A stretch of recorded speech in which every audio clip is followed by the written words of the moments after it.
Olá pessoal, vamos falar sobre medição de tensão. Medição de tensão é a mais comum das grandezas elétricas e medir tensão é a coisa mais comum a se fazer. A gente sabe, né, que dois elementos aí em paralelo vão ter a mesma tensão. Então, naturalmente, se eu quero medir tensão, eu faço o quê? Coloco o instrumento em paralelo. E é importante destacar o quê? Se a gente vai colocar esse instrumento em paralelo com aquela carga, ou aquele elemento que a gente quer medir, esse instrumento tem que impactar da menor forma possível o sistema onde ele está sendo inserido. Ou seja, o objetivo de qualquer medida é obter informações de um sistema, entretanto, não impactar o sistema. Na hora que a gente coloca um instrumento de medição, ele vai impactar aquele sistema. Então a gente tenta fazer de uma forma que o instrumento não influencie. Então, se eu vou colocar um instrumento que é um voltímetro em paralelo com um elemento onde eu quero medir a tensão, o que eu tenho que fazer? Eu tenho que construir um instrumento que a corrente que ele vai demandar seja a menor possível.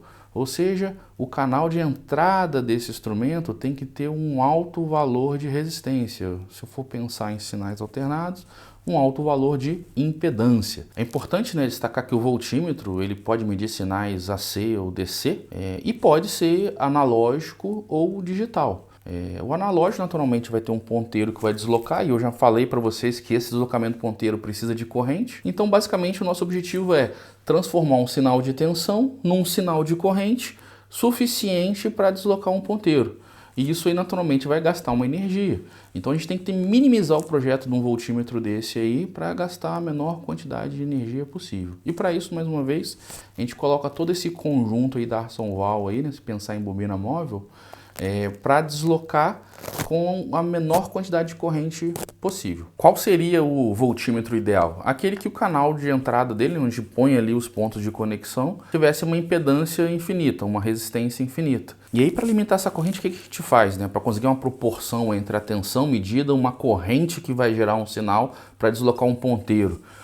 Vai existir proporções aí, e a gente faz essas proporções utilizando o quê? Usando resistores. A gente coloca aí resistores em série aí com galvanômetro, e esse resistor vai permitir que, primeiro, reduza a corrente, e o segundo, que apareça uma corrente proporcional àquela tensão. E, naturalmente, essa corrente proporcional à tensão vai fazer um deslocamento proporcional no ponteiro e informando numa escala o valor daquela grandeza de tensão. A mesma coisa vale para o voltímetro eletrônico. O voltímetro eletrônico, a única diferença é que esse condicionamento de sinal, né, utiliza-se respeitando um divisor de tensão. Então eu vou ter ali uma sequência de resistores em série, onde a divisão de tensão proporcional entre os resistores aí vai definir um valor de tensão que vai aparecer proporcional à tensão de entrada, né? Então, basicamente, aí, quando você vê um voltímetro com várias escalas, né, com a capacidade de medir vários valores de tensão, o que você está mudando ali é um resistor em série com um galvanômetro, ou um resistor em série com canal de entrada de um circuitinho eletrônico.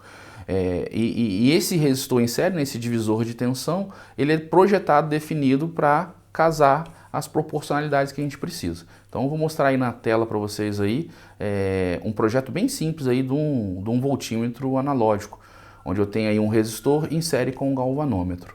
E aí vocês vão ver que nada mais é do que um divisor de tensão. E o que é um divisor de tensão? A gente sabe aí que as tensões se distribuem proporcionalmente com as resistências. Então basta eu fazer essa continha aí que vocês vão ter sempre o valor da resistência. E lógico, o galvanômetro é o elemento que vai fazer o movimento do ponteiro. E ele em projeto tem um certo valor. Então, sabendo esse valor da resistência do galvanômetro, eu vou definir outros conjuntos de resistores para fazer a proporção da tensão que eu quero medir. Um instrumento, um voltímetro com multi-escalas, né, com várias escalas, o que eu estou fazendo na verdade é selecionando resistores diferentes aí. Para ilustrar, tá aí um exemplinho aí, ó. Eu tenho um galvanômetro aí que a corrente máxima dele aí, que vai fazer ele chegar no fundo de escala dele lá, é de 10 mA. Então, se eu sei disso, que ele a indicação máxima dele vai ser de 10 mA, sabendo a resistência interna dele aí, que nesse casinho é de 1 ohm, eu consigo projetar um resistor que vai ter que entrar em série com ele para poder medir, por exemplo, uma medição de 0 a 300 volts. Qual que é a lógica? 300 volts vai ser proporcional a uma corrente que vai chegar no fundo da escala. Que corrente que é essa? 10 mA. Então eu vou ter que colocar um conjunto ali de resistor em série com a resistência do galvanômetro para que passe ali, quando tiver 300 volts, 10 mA. Não é comum, mas eu posso ter um instrumento aí que não seja capaz de medir uma tensão que eu queira medir. Então eu posso utilizar esse recurso do divisor de tensão para fazer isso. Bastaria colocar um resistor em série com o meu voltímetro e conhecendo toda a resistência interna desse meu voltímetro. Eu sabendo essa resistência interna do meu voltímetro, mais uma vez eu faço um divisor de tensão e aí eu consigo amplificar a capacidade de medição do meu voltímetro. É utilizado isso? Não. A gente pode fazer isso, mas eu não recomendo, principalmente porque as incertezas do instrumento vão ser bem diferentes das incertezas do resistor que eu estou adicionando nesse sistema.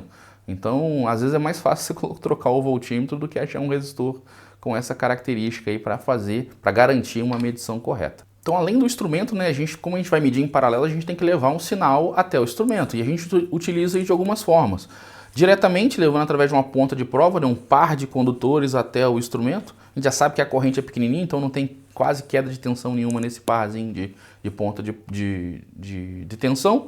E as pontas de provas aí, que na verdade elas fazem um pouco a mais. Eu posso ter ali já um condicionamento do sinal, por exemplo, pontas de provas de osciloscópio, onde ali eu posso ter uma atenuação de 10 vezes ali, por exemplo. É comum, né? Isso é óbvio, mas é importante destacar que os bornes aí, vermelho e preto aí, definem o menos e mais quando o voltímetro é para apenas corrente contínua. Já para corrente alternada, isso não faz sentido, porque em geral os voltímetros entregam valores RMS, então não faz sentido aí uma onda alternada ter polaridade. E aí, entendido o voltímetro não tem nada mais do que isso, a gente só tem que entender agora o conceito de como condicionar uma informação de tensão para a gente conseguir medir algo que a gente queira. Por exemplo, eu posso medir valores de tensão muito pequenininhos, 3 volts, meio volt, 100 milivolts, ou medir 440 volts, 1.200, 13.800 volts, 138 mil volts, 500 mil volts. Então, o desafio de medir tensão está em condicionar a informação para que eu consiga ler através de um instrumento. Então, vocês vão ver que existem diversas formas de fazer isso aí.